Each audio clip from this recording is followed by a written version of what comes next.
So hello guys, welcome back to my channel. Myself Sakshant. आणि आज आपण wrist joint बघू, ज्याला आपण मणिबंध संधी देखील म्हणतो.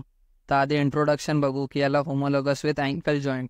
जसं आपला शोल्डर जॉईंट होमोलोगस आहे हिप जॉईंटचा, एल्बो जॉईंट होमोलोगस आहे नी जॉईंटचा, त्याच प्रकारे अँकल जॉईंट आणि रिस्ट जॉईंट हे एकमेकांचे होमोलोगस आहे. It is also called as radio carpal joint. तर नावावरनं समजतं रेडियस बोन आणि कार्पेल्स जे आपले प्रेझेंट आहेत, 8 carpels on right and 8 carpels on left, असे या कार्पेल्समध्ये जो जॉईंट फॉर्म होतो त्याला आपण रिस्ट जॉईंट म्हणतो. त्या कार्पेल्सची एक ट्रिक बघून घेऊ आपण इथं आता. She looks too pretty, try to catch her. तर यस पासनं येतं स्कॅफॉइड, लुक्स पासनं ल्युनेट, टी पासनं ट्रॅक्वेड्रल, पी पासनं पिसिफॉर्म, वापस टी पासनं ट्रॅपेझियम, परतच्या टी पासनं ट्रॅपेझॉइड, सी पासनं कॅपिटाइट, कॅपिटेट, एच पासनं हॅमेट. हे असे आपले 8 कार्पेल्स गुण आहे. ते याच्यापैकी लोअर आर्टिक्युलर सरफेस जे फॉर्म करतात ते स्कॅफॉइड, ल्युनेट आणि ट्रॅक्वेड्रल. आणि अप्पर सरफेस जे फॉर्म करतात किंवा अप्पर आर्टिक्युलर सरफेस जे फॉर्म करतात ते inferior surface of lower end of radius आणि आर्टिक्युलर डिस्क ऑफ इन्फिरियर रेडिओलर जॉईंट. तर आपण डायग्राममध्ये बघू तर ही आहे inferior surface of lower end of radius. Lower end of radius present आहे आणि हे आर्टिक्युलर डिस्क आहे. त्या आर्टिक्युलर डिस्क कशाची आर्टिक्युलर डिस्क? तर इन्फिरियर रेडिओलर जॉईंटची आर्टिक्युलर डिस्क. आणि बोनपैकी आता बघा इथं आपण बघू डायग्राममध्ये, तर हा आपला स्कॅफॉइड बोन, बोट शेप बोन आहे स्कॅफॉइड. त्याच्यानंतर ल्युनेट आणि त्याच्यानंतर ट्रॅक्वेड्रल. इथं पिसिफॉर्म बोन दिसत आहे पण हा डायरेक्टली आर्टिक्युलर सरफेसमध्ये पार्ट घेत नाही.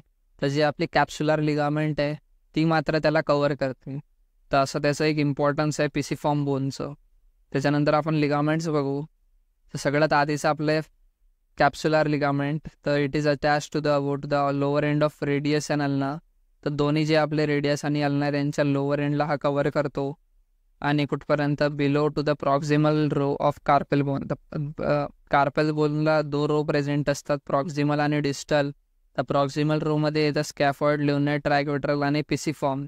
तर या बोन्सला ते कव्हर करतं. त्याच्यानंतरचा आपला सेकंड लिगामेंट आहे पाल्मर रेडिओ कार्पल लिगामेंट. तर हा एक ब्रॉड लिगामेंट आहे, एक्सटेंड करतं anterior margin of lower end of radius to the anterior surface of scaphoid, lunate आणि ट्रॅक्वेड्रल. तर आपण इथं बघू तर हे अँटेरियर मार्जिन आहे लोअर एंड ऑफ रेडियसचं. तर कुठपर्यंत जातो हा? स्कॅफॉइड, ल्युनेट आणि ट्रॅक्वेड्रलच्या अँटेरियर सरफेसपर्यंत. त्याच्यानंतरचा आहे पाल्मर अल्नो कार्पल लिगामेंट. तर सेम जसं इथं रेडिओ कार्पल होतं तसंच या प्रकारचा हा स्टार्ट कुठून होईल? तर बेस ऑफ स्टायलॉइड प्रोसेस.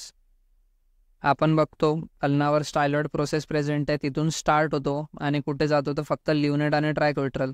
इथे हा स्कॅफॉइडला अटॅच होत नाही, इथं स्कॅफॉइडला अटॅच होत नाही. त्याच्यामुळे हा फक्त ल्युनेट आणि ट्रॅक्वेड्रल या 2 बोनला जॉईन होतो.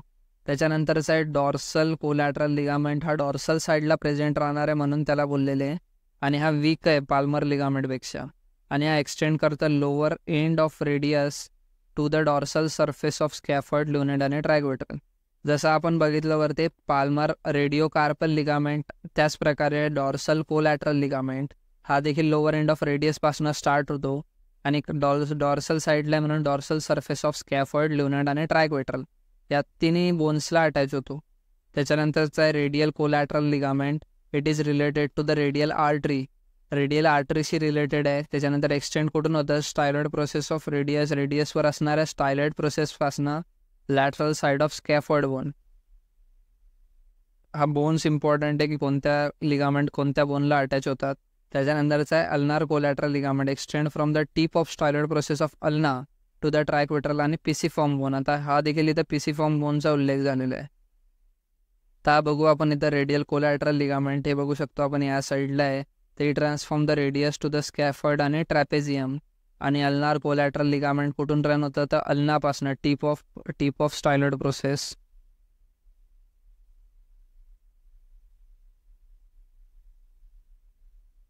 तुला ट्रायक्विट्रम आणि पिसिफॉर्म या बोन्सला अटॅच होतं. त्याच्यानंतर आपण रिलेशन्स बघू.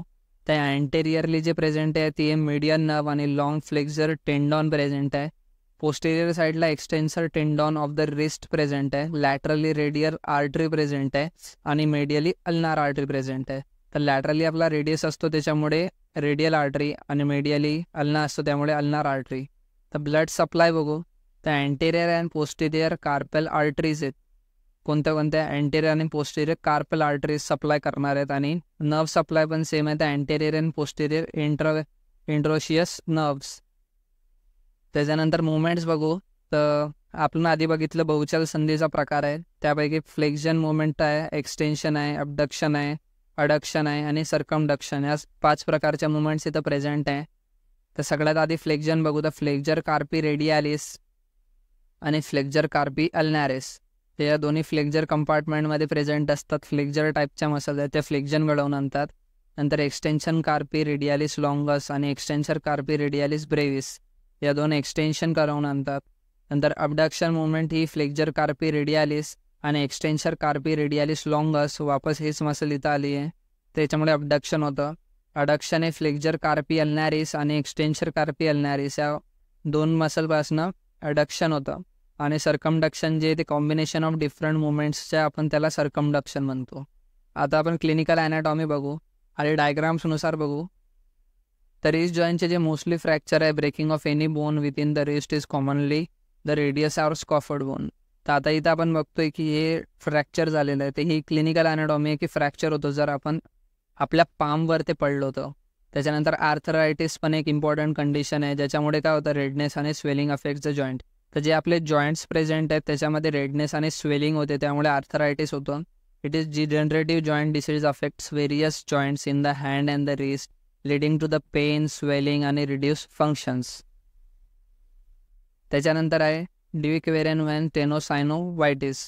तर inflammation of tendon on the thumb side. तर थंब साईडला आपला जो टेंडॉन प्रेझेंट आहे त्याची जर स्वेलिंग किंवा इन्फ्लामेशन झालं तर त्याच्यामुळे काय होतं पेन होतं आणि डिफिकल्टी इन मुवमेंट्स होतं. त्याच्यानंतर आता क्लिनिकल ॲनाटॉमी मेनवाली बघू. तर संधिवातज शोथामध्ये म्हणजे रुमॅटॉइड आर्थरायटिसमध्ये मणिबंध संधी हा सामान्यतः विकृत होतो. तर आपलं जे रुमॅटॉइड आर्थरायटिस आहे त्याच्यामध्ये मोस्टली जे कोणतं जर जॉईंट इफेक्ट होत असेल तर तो रिस्ट जॉईंट आहे. त्याच्यानंतर back of the wrist it is a common side for ganglion. Ganglion म्हणजे काय असतं की हे फ्लुइड फिल्ड कॅव्हिटी असते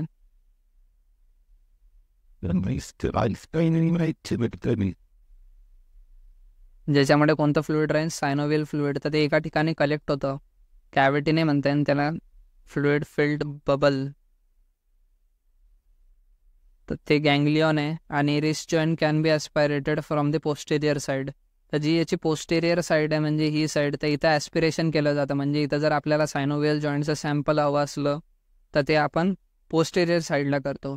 तर हा आपण कवर केला रिस्ट जॉईंट. याच्यानंतर आपण जॉईंट्सच कंटिन्यू करणार आहे. Hope so you like this video. Thank you for watching this video.